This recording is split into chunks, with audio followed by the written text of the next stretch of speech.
Hello बच्चों, तो आज हम लेकर आए हैं क्लास 10th के इलेक्ट्रोमैग्नेटिज्म चैप्टर का लेक्चर नंबर 7, जिसमें हम डिस्कस करेंगे आज एसी जनरेटर के बारे में। तो कॉपी पेन निकाल कर तैयार हो जाइए। मैं गौरव सिंह आप सभी का स्वागत करता हूं एक बार हमारे और आपके इस प्यारे चैनल फिजिक्स एम्बेसडर पर।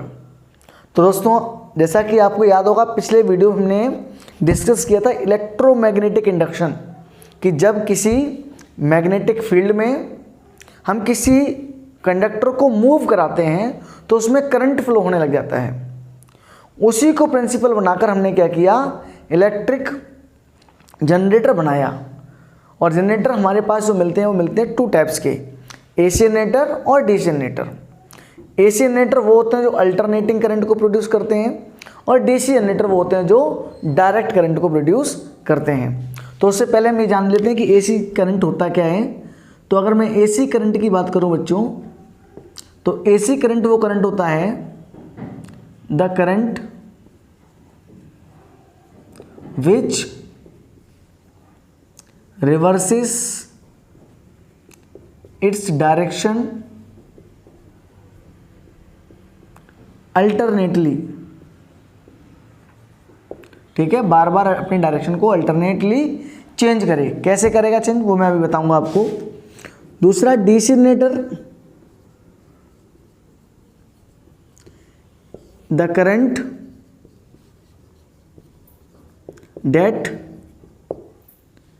Flow in a fixed direction.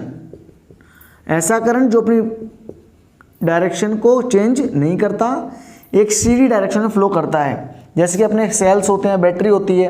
Sales और बैटरी में क्या होता है, उनका प्लस और माइनस फिक्स होता है, पॉजिटिव टर्मिनल और नेगेटिव टर्मिनल फिक्स होता है, जिसकी वजह से वो एक ही तरफ से फ्लो करते हैं। जबकि एसी जनरेटर जैसे कि अपने डायनमोज होते हैं, है ना, कार्स में लगे होते हैं ना डायनमो, मोटरसाइकिल्स में डायनमो लगे होते हैं, यानी छोटे जनरेटर को हम डायनमो बोलते हैं। तो वहाँ पर करंट की डायरेक्शन को रिवर्स होती है, उसको हम बोलते हैं अल्टरनेटिंग करंट।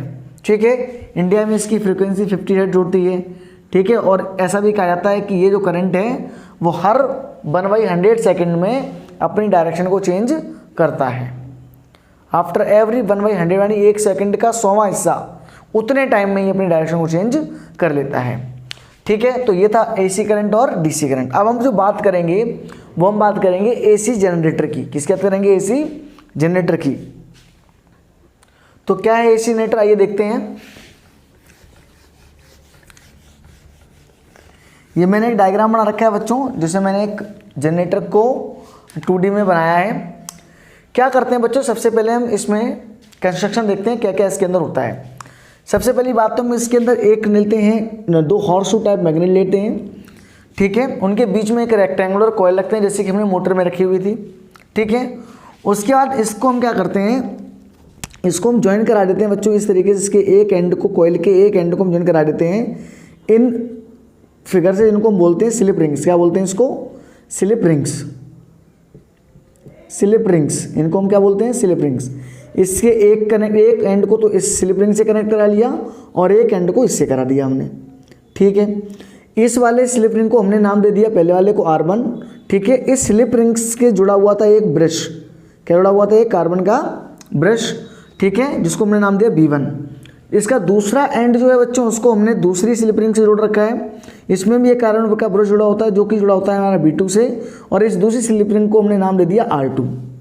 ठीक है, ये जो B1 ब्रश और B2 ब्रश है, ये गैल्वेनोमीटर से जुड़े हुए होते हैं। ठीक है, अब इसमें हम प्रोसेस स्टार्ट करते हैं अपनी फ्लेमिंग के राइट हैंड को लगाकर कि कैसे इसके अंदर करंट फ्लो होगा। तो हम जानते हैं बच्चों कि एक इलेक्ट्रिक जनरेटर जो है बच्चों, वो एक प्रिंसिपल ऑफ इलेक्ट्रोमैग्नेटिक इंडक्शन पे काम करता है। It works on the principle of electromagnetic induction. क्या प्रिंसिपल होता है, प्रिंसिपल क्या होता है बच्चों, it works on the principle of electromagnetic induction. ठीक है, ये इलेक्ट्रोमैग्नेटिक इंडक्शन के प्रिंसिपल पे काम करता है। अब इलेक्ट्रोमैग्नेटिक इंडक्शन का क्या क्या मतलब है कि जब भी किसी मैग्नेटिक फील्ड में हम किसी कंडक्टर को रखेंगे और उसको मूव कराएंगे तो उस कंडक्टर के अंदर क्या फ्लो होगा, करंट फ्लो होगा। ये होता है हमारा इलेक्ट्रोमैग्नेटिक इंडक्शन का प्रिंसिपल। अब वो हम यहाँ अप्लाई करते हैं। हम क्या करते हैं, दूसरा एक चीज़ और इम्पोर्टेंट है कि ये जनरेटर का काम क्या होता है। जनरेटर का काम क्या होता है, to convert mechanical energy into electrical energy. Motor में देखो उल्टा होता था, उसमें क्या होता था, इलेक्ट्रिकल एनर्जी को मैकेनिकल एनर्जी में बदलते थे। हम एनर्जी देते थे और उससे कोई काम पंखा चलाते थे। यहाँ पर हम इसको मैकेनिकल एनर्जी देंगे, यानी इसको घुमाएंगे और उससे इलेक्ट्रिकल एनर्जी लेंगे। क्लियर है। आओ बात करते हैं क्या करेंगे हम। हमने क्या किया, ये देखो जो कॉइल है हमारी ABCD, इसको हमने घुमाया। किस तरीके से घुमाया, हमने इसको ऐसे क्लॉकवाइज। कैसे घुमाया हमने इसको, क्लॉकवाइज। ठीक है भाई। अब हमने जैसे इसको क्लॉकवाइज घुमाया तो हम जानते हैं ये तो रही किसकी डायरेक्शन बच्चों, मैग्नेटिक फील्ड की डायरेक्शन। फील्ड को मैं किससे दिखा दूं, F से। ये रही फोर्स, फील्ड की डायरेक्शन, सॉरी फील्ड किधर बनता है, नॉर्थ से साउथ, तो ये हमारा फील्ड हो गया। क्लियर है बात, ये हमारा फील्ड हो गया। अब इस फील्ड में हमने क्या किया, इस पर ऊपर की तरफ एक फोर्स लगाया, हमने इसको मोशन कराया। यानी ये जो प्लेट रखी थी हमारी, इसको हमने ऐसे क्या कराया है, मोशन कराया ऊपर की तरफ। यानी हमने इसको ऐसे घुमाया, बात समझ आई क्या, ये ऐसा था, हमने इसको ऐसे घुमाया, ऐसे ऐसे। देखो ये ऐसे रखा है प्लेट, इसको मैंने ऐसे घुमाया, ऊपर तरफ फोर्स लगाया। जब मैं इधर फोर्स लगाऊंगा तो इधर की तरफ फोर्स लगेगा बच्चे, नीचे की तरफ फोर्स लगेगा। ठीक है। अब देखो ध्यान से, हमें क्या पता है कि इस पर फोर्स लगेगा ऊपर, फील्ड है इधर, तो हमने पढ़ा है फ्लेमिंग का राइट हैंड रूल। अब फ्लेमिंग का राइट हैंड रूल हमसे क्या कहता है, फ्लेमिंग का राइट हैंड रूल हमसे कहता है कि अगर मैं अपनी राइट हैंड की फोर्थ फिंगर, सेंटर फिंगर और थंब को म्यूचुअली परपेंडिकुलरली एडजस्ट कर लूँ, तो उस कंडीशन में अगर मैं अपने फिंगर को, जो हमारा फोर्थ फिंगर है, उसको रखूँ फील्ड की डायरेक्शन में, थंब को रखूँ मैं फोर्स की डायरेक्शन में, तो जो सेंटर फिंगर होगी हमारी वो करंट डायरेक्शन बताएगी। ठीक है। तो ये तो रहा मैग्नेटिक फील्ड, मैंने इधर रख दिया अपनी इसकी डायरेक्शन। फोर्स लग रहा है, देखो इस पर ऊपर की तरफ ऐसा फोर्स लगा तो इस पर ऊपर की तरफ फोर्स लगेगा, तो ये हो गया फोर्स। अब देखो ये सेंटर फिंगर इधर है, तो इसका मतलब इस तरफ इधर करंट फ्लो होगा इस कॉइल से। अब इधर की बात करते हैं, इधर किधर जा रहा है, नीचे, तो देखो फील्ड तो इधर ही है और फोर्स देखो ये रहा फोर्स, नीचे की तरफ फोर्स लगेगा, इसको नीचे दबाएगा तो करंट इस तरफ, यानी इस तरफ करंट ऐसे आएगा। तो इसका मतलब करंट ऐसा घूमता हुआ आएगा, ABCD से घूमता हुआ आएगा और इधर जाएगा, इसके अंदर यहाँ पहुँच जाएगा। अब देखो होता क्या है, ये जो वायर से करंट आया, ये यहाँ पर अटैच हो गया। ये जो स्लिप रिंग्स होती हैं, ये स्लिप रिंग्स क्या करती है, जो शाफ्ट होती है, ये जो जिसके अंदर ये कॉइल लगी हुई रेक्टेंगल कॉइल, जिसको घुमाने के लिए काम में आती है, ये शाफ्ट पे चिपकी हुई होती है और यहाँ पर इंसुलेटेड मटेरियल होता है। कैसा होता है, यानी नॉन कंडक्टर मटेरियल। कैसा होता है, नॉन कंडक्टर। यानी ये स्लिप रिंग है जो ये साथ में घूमती है, किसके साथ घूमती है, शाफ्ट जो लगी है इस पर ऐसे कसी हुई, जैसे ये मान लो ये शाफ्ट है, इस पर ये कसी हुई है और इस पर ये जैसे शाफ्ट घूमेगी, ये पूरी स्लिप रिंग घूमेगी। तो जब ये स्लिप रिंग पूरी घूमेगी तो मतलब क्या होगा, ये पूरा घूमेगा सिस्टम। अब ये सिस्टम पूरा घूमेगा तो यहाँ पर क्या करते हैं, हम कार्बन ब्रश लगा देते हैं।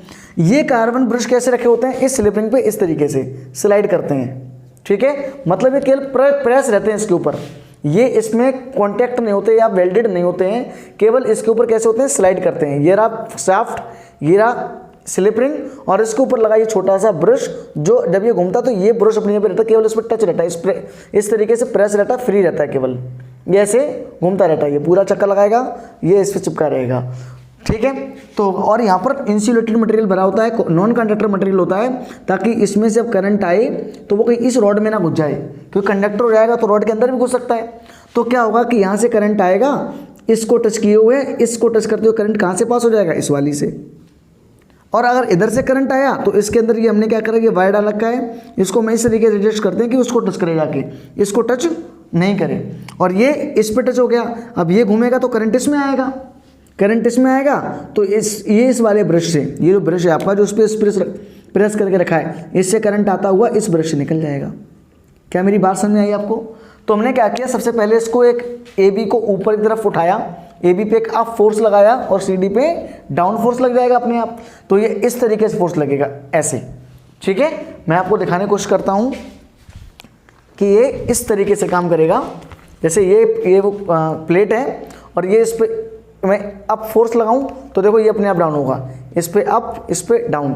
जब इस पे ऐसे फोर्स लगाऊंगा मैं तो क्या होगा, मैं फिर यहाँ पे फ्लेमिंग का राइट हैंड रूल लगाऊंगा। राइट हैंड रूल क्या बताता है मैं कि इसको फील्ड डायरेक्शन में रखो, इसको फोर्स डायरेक्शन में। तो फील्ड सामने, ये फोर्स, और ऊपर देखो इसी ये करंट डायरेक्शन में। तो इस तरीके से करंट इधर, यहाँ पे देखो फोर्स नीचे, फील्ड ऐसा नॉर्थ से साउथ, और करंट नीचे इस तरीके से नीचे आ गया। तो हमने क्या देखा कि करंट पहले कहाँ से गया, B1 से होता हुआ सर्किट कैसे कंप्लीट हो रहा है, B1 A B C D और ये B2। अगर B2 में करंट जाएगा तो एक्सटर्नल सर्किट में करंट कहाँ गया, B2 से B1। एक्सटर्नल सर्किट मतलब बाहर का सर्किट, अंदर तो इधर से गया B1 से B2 की तरफ, पर बाहर कहाँ गया, B2 से B1। कैसे हुआ, क्या आपको समझ में आया ये? हमने क्या किया, इस पर फोर्स लगाया, फ्लेमिंग का राइट हैंड रूल लगाया, ये इधर से आया और घूमने के बाद इस वाले कंडक्टर, इस वाले स्लिप रिंग से आ गया। स्लिप रिंग वेल्डेड होती है किस पे, इस शाफ्ट पे। स्लिप रिंग फिक्स होती हैं, स्लिप रिंग ऐसा नहीं कि इस पर स्लिप करती हूँ। स्लिप रिंग का मतलब ऐसा नहीं कि स्लिप करें, स्लिप रिंग का मतलब है ये इस पे वेल्डेड होती है, इस पे ये स्लिप करती हैं, ये कार्बन ब्रश। ठीक है, तो पहले करंट इधर से गया भाई, आया इधर से, इसमें टच हुआ और ये घूमना हुआ, करंट यहाँ से निकला और इसमें चला गया। ठीक है भाई, हो गया काम। अब क्या हुआ देखो, आधे चक्कर के बाद क्या होगा, आधे चक्कर के बाद जैसे ये था, ये मैंने यहाँ पे चक्कर लगाया, आधा चक्कर लगा, ऐसे हो गए, ऐसे हो जाएंगे। तो देखो ये हाफ रिवॉल्यूशन ऐसा हो गया। अब ये सी डी कहाँ जाएगा, यहाँ जाएगा, सी कहाँ जाएगा, यहाँ आ जाएगा। ठीक है, और हमारा ए बी पहुँचेगा यहाँ और ए पहुँचेगा यहाँ। अब आधे चक्कर बाद क्या होगा, देखो ध्यान से, ये वाला हिस्सा पूरा ऐसा पहुँचेगा, यानी ये जो पॉइंट यहाँ है वो यहाँ पहुँच जाएगा, ये पॉइंट है वो यहाँ जाएगा। क्लियर है बात? ये पूरा घूम के जो इससे टच था वो किधर पहुँचेगा, उधर।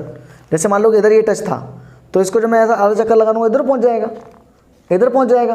और जो यहाँ टच था वो किधर आ जाएगा, इधर आ जाएगा। तो वही काम होगा, ये पूरा घूमेगा, ये पूरा घूम के, ये वाला सिस्टम पूरा घूम के इधर, पर ये ब्रश कहीं नहीं आएगा क्योंकि ब्रश केवल क्या कर रहा है, इसके ऊपर स्लाइड कर रहा है, रखा हुआ है। ठीक है, आधा चक्कर हो गया। अब फिर अब इस कौन सा हमारे पास पार्ट है, सी डी पे पर पार्ट लगेगा। अब सी डी इधर आ गया, सी डी पे फोर्स लगेगा। तो हम जानते थे सी डी पे अपर फोर्स लगेगा, तो अब करंट इधर से पास होगा, क्योंकि फिर से हम क्या लगाएंगे, सी डी पे फ्लेमिंग का राइट हैंड रूल। ये फिर से हमारा ये रहा फील्ड, ये रहा फोर्स और ये रहा करंट। तो जब ये सी डी ऐसा घूम के आ जाएगा, सी डी जब ऐसा घूम के आ जाएगा, यानी हमारा ये रहा, पहले देखो, पहले ए बी सी डी था, आधा चक्कर हो गया। अब यहाँ आ गया डी सी बी ए, भाई डी ए से एक्सचेंज हो गया और सी बी से एक्सचेंज हो गया। अब इस पे फोर्स लगेगा तो करंट किधर से आएगा, देखो डी सी बी ए, इधर से तो ऊपर फ्लेमिंग के राइट हैंड रूल से ऊपर, ये देखो ये फोर्स बाहरी तरफ, इधर फील्ड और ये करंट ऊपर, तो इस तरफ ऊपर जाएगा करंट, इधर नीचे की तरफ आएगा। ठीक है, तो अब करंट जाएगा हमारा डी सी बी ए, यहाँ तक तो ठीक है। तो ये ऐसा जाएगा और ये जो पार्ट इधर था, यानी ये देखो इधर, ये तो आ जाएगा इधर, ये कैसा बन जाएगा देखना ध्यान से, देखो मैं इधर बनाता हूँ, ये होगा डी सी बी ए। ठीक है, और ये वाला पार्ट हो गया हमारा ऐसा, ये इधर आ जाएगा, ये यहाँ पहुँच जाएगा, है कि नहीं है? तो अब जाएगा इधर से करंट डी सी बी ए, और यहाँ कौन सा हमारा ब्रश है, B1। ठीक है, यहाँ कौन सा ब्रश है, B1, और ये कौन सा है हमारा R1। तो अब देखो इससे जाएगा किससे, B1 से, और किधर जाएगा, B2 की तरफ। ठीक है, किधर जाएगा, B2 की तरफ। तो क्या मेरी बात समझ में आई आपको? इधर से जाएगा करंट। अब तो हमारा क्या कहना का मतलब है, करंट यहाँ से निकलेगा इस वाले से, करंट आएगा इस तरफ से घूम के इस तरफ, इसका करंट कहाँ जाएगा, इसमें, और करंट इधर से आ जाएगा। क्या मेरी बात समझ में आई? क्या होगा, करंट जाएगा डी सी, देखो इधर डी सी बी ए से आएगा करंट, करंट इसमें गया, और ये किससे जुड़ा हुआ है, यहाँ पर एक कार्बन ब्रश है, इसको ऐसे बनाते हैं इधर से, ये B1 और ये R1। ठीक है, अब ये क्योंकि ये पूरा ऐसा घूम के इस तरफ आ चुका है, तो ये इस तरफ पहुंच गया, ये वाला पार्ट इस तरफ पहुंच गया, पर करंट तो इसमें ही रहेगा ना, इसमें इसका पूरा करंट कहाँ आएगा, अंदर तो क्या है, नॉन कंडक्टर मटेरियल है, अंदर तो कोई जाने वाला ही नहीं है, तो यहाँ से टकरा के आएगा इस तरफ, इससे आके कहाँ कुछ जाएगा, इस B2 में। तो अब जब दोबारा इसका हाफ रिवॉल्यूशन हो जाएगा, तो आधे रिवॉल्यूशन बाद इसका चक्कर किधर हो गया, B1 से B2, फिर वापस A टू B आ जाएगा, फिर फ्लेमिंग का राइट हैंड रूल लगाएंगे, अब आएगा B2 टू B1। तो यानी जब अंदर ABCD से हो रहा है तो करंट हो रहा है इधर से, और जब करंट DCBA से हो रहा है, DCBA से हो रहा है तो करंट हो रहा है B1 से B2। तो इस तरीके से लगातार घूमता रहता है और करंट की डायरेक्शन बदलती रहती है। एक बार इस वाले ब्रश से आता है, एक बार इस वाले ब्रश से आता है, एक बार इस वाले ब्रश से आता है, एक बार इस वाले ब्रश से आता है। ठीक है, तो हमें क्या रखने वाली बात है, ये घूमेगा, फ्लेमिंग का राइट हैंड रूल लगाएंगे, एक बार इससे जाएगा B2 से B1 हो जाएगा एक्सटर्नल सर्किट में, फिर हम इसको जब आधा चक्कर लग जाएगा फिर जाएगा DCBA से इस वाले से आ जाएगा, अब क्योंकि ये वाला तार इधर पहुंच चुका होगा तब तक ये ऐसे घूम के, तो करंट इस वाले से फ्लो हुआ है ऐसे, है ना, जो मैंने यहाँ बना के दिखाया आपको DCBA, पूरा आधा चक्कर लगाने के बाद ऐसा हो जाएगा। फिर करंट इधर से जाएगा इस वाले में आएगा, इससे कहाँ जाएगा, B1 में जाएगा और करंट डायरेक्शन चेंज हो जाएगी। तो in this way AC generator works. अब देखो एक बार B2 फिर B1 फिर B2 फिर B1, क्या करंट डायरेक्शन हर हाफ रिवॉल्यूशन के बाद चेंज हो रही है? जी हाँ, हर हाफ रिवॉल्यूशन के बाद करंट डायरेक्शन चेंज हो रही है। इसलिए हम इसको क्या करें, करंट की डायरेक्शन अल्टरनेट है, एक बार इससे एक बार इससे, एक बार इससे एक बार इससे, इसी को अल्टरनेशन कहते हैं। तो इसलिए इसको हमने क्या नाम दिया, AC जनरेटर, AC जनरेटर। ठीक है, AC जनरेटर। तो अब इसके लिए हमें इसकी मैकेनिज्म में आ गई होगी आपको कि करंट डायरेक्शन क्यों चेंज होती है, क्योंकि ये जो स्लिप रिंग्स होते हैं इन्हीं की वजह से करंट डायरेक्शन चेंज हो जाती है। एक बार स्लिप रिंग इससे निकाल के देता है करंट, एक बार स्लिप रिंग इससे दिखता है। ठीक है, तो इस प्रकार हमें मिला AC जनरेटर। अच्छा, इसके पार्ट्स क्या क्या हो गए देखो, एक तो हमारे पास हो गया परमानेंट मैग्नेट, वो भी कैसी, horse shoe type permanent magnet, जो एक स्ट्रॉन्ग मैग्नेटिक फील्ड बनाए। ये हमारा स्लिप रिंग्स को हम किससे डिनोट करते हैं, R1 से। ठीक है, ये B1, इसको हमने किससे डिनोट कर दिया बच्चों, R2 से, और ये ब्रश B2, ये हमारा गैल्वेनोमीटर, ये सारे कंपोनेंट हैं, ये सारे पार्ट्स हैं, और ये रेक्टेंगुलर कॉइल, रेक्टेंगुलर कॉइल। तो इन दिस वे ये वर्क करता है। अच्छा, आपको एक इंटरेस्टिंग बात बताऊं कि इंडिया में जो AC जनरेटर जो है उसकी फ्रीक्वेंसी होती है 50 हर्ट्ज। कितनी होती है, 50 हर्ट्ज। मतलब एक सेकंड में कितने चक्कर लगाती है, पूरे 50। अब एक सेकंड में अगर 50 चक्कर लगाएगी तो आपने एक चीज़ देखी कि एक चक्कर में इसकी डायरेक्शन कितने बार चेंज होती है, 2 बार। कैसे, पहले जब आधा चक्कर लगेगा तब एक डायरेक्शन चेंज हो गई, और पूरा चक्कर लगते ही फिर से डायरेक्शन इसकी वापस उसी में आ गई। तो एक चक्कर में यानी 1 रिवॉल्यूशन में, इन 1 रिवॉल्यूशन कितना, इन 1 रिवॉल्यूशन, ये अपनी नॉलेज के लिए लिख लें आप, इन 1 रिवॉल्यूशन इट कंप्लीट्स या इट चेंजेस इट्स डायरेक्शन कितने बार, 2 टाइम्स, इट्स डायरेक्शन 2 टाइम्स। अब देख लो फ्रीक्वेंसी इंडिया में कितने करंट की होती है, मतलब हम फिक्स कर रखा है कि इसमें एक सेकंड में कितने चक्कर लगाने हैं, 50। फ्रीक्वेंसी का मतलब क्या होता है, नंबर ऑफ ऑसिलेशंस या number of revolution in per unit time. तो एक सेकंड में कितने लगाएगा चक्कर, 50। एक सेकंड में अगर 50 चक्कर लगाए डायरेक्शन कितने बार बदलेगी, 100 बार। भाई एक चक्कर में 2 बार, तो 50 चक्कर में कितनी बार बदलेगी, 100 बार। अब सोचो एक सेकंड में अगर 100 बार डायरेक्शन बदल रही है तो हम क्या कहेंगे, एक चक्कर में कितनी, एक चक्कर में 100 टाइम्स, है कि नहीं। तो हम कह सकते हैं कि ये 100 टाइम्स है एक सेकंड में, सॉरी एक सेकंड में, एक सेकंड में कितना, 100 टाइम्स। तो मैं कह सकता हूं कि ये एक सेकंड में 100 टाइम्स बदलता है, तो मतलब 1/100 टाइम्स में अपनी डायरेक्शन चेंज कर लेता है। एक सेकंड में 100 बार, एक सेकंड में 100 बार, तो एक सेकंड के 100वें हिस्से में मतलब ये चेंज कर लेता होगा अपनी डायरेक्शन। एक सेकंड में 100 बार का मतलब क्या है, एक सेकंड के 100वें हिस्से में एक बार डायरेक्शन चेंज कर लेता है। तो इसलिए हम कहते हैं इसको अल्टरनेटिंग करंट, जिसकी फ्रीक्वेंसी इंडिया में कितनी होती है, 50 हर्ट्ज। ठीक है, दूसरा AC जनरेटर के बहुत सारे फायदे हैं कि जो भी हमारे जनरेटर में जो पावर हाउस में बनते हैं वो AC जनरेटर ही तैयार करते हैं, क्योंकि इसको हम लंबी दूरी तक ले जा सकते हैं बिना पावर लॉस हुए। जबकि DC जनरेटर में करंट लगातार एक डायरेक्शन में बह सकता है, तो बहता है तो उसमें क्या होता है, एनर्जी लॉस का ज़्यादा वो रहता है, क्योंकि जब वायर जिससे लेके जाएंगे कंडक्टर से वो गर्म होगा, रेजिस्टेंस बढ़ता है, फ्रिक्शन बढ़ता है, जिसकी वजह से क्या होता है उसमें एनर्जी का लॉस भी होता है। जबकि AC जनरेटर में एनर्जी का लॉस कम होता है। ठीक है, हमारे घरों में जो लाइट आती है वो AC जनरेटर AC लाइट होती है, मोस्टली, ठीक है। बाकी जनरेटर से जो लाइट चलती है वो AC DC दोनों की हो सकती है, डिपेंड करता है कौन सा जनरेटर है, ठीक है। फिर हमारी टीवी और जो पंखे, रेडियो, कूलर होते हैं, इनको हमें कौन सी चाहिए होती है? इनको हमेशा DC चाहिए होती है। इनके अंदर एक डिवाइस लगी होती है जो AC को DC में कन्वर्ट करती है, ठीक है।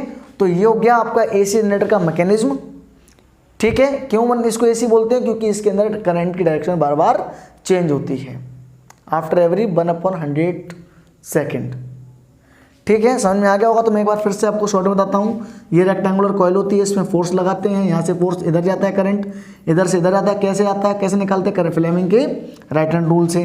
फ्लेमिंग के राइट हैंड रूल से जब यहाँ से करंट आया, ये इसमें गया, इसमें करंट टच होने के बाद इस पर जो, अब देखो यहाँ तो लगा है कंडक्टर, तो करंट अंदर तो घुसेगा नहीं। अब जहाँ जाने का रास्ता मिलेगा, रास्ता कहाँ से मिलेगा? इस कार्बन ब्रश से। यहाँ से करंट आपके फ्लो होकर इधर से इस सर्किट को कंप्लीट कर लेगा, ठीक है। अब आधा चक्कर होने के बाद क्या हो जाएगा? ये कंडीशन बन जाएगी DCB वाली।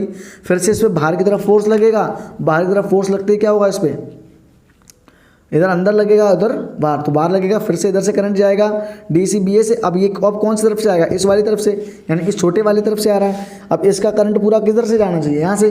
तो ये भले यहाँ पहुँच गया घूम के ऐसा, पर ब्रश तो यहीं कनेक्ट है, तो इसका मतलब ये इसी ब्रश से वापस इस तरफ से आएगा। पहले आ रहा था इस वाले ब्रश से, अब जा रहा है इस वाले ब्रश से।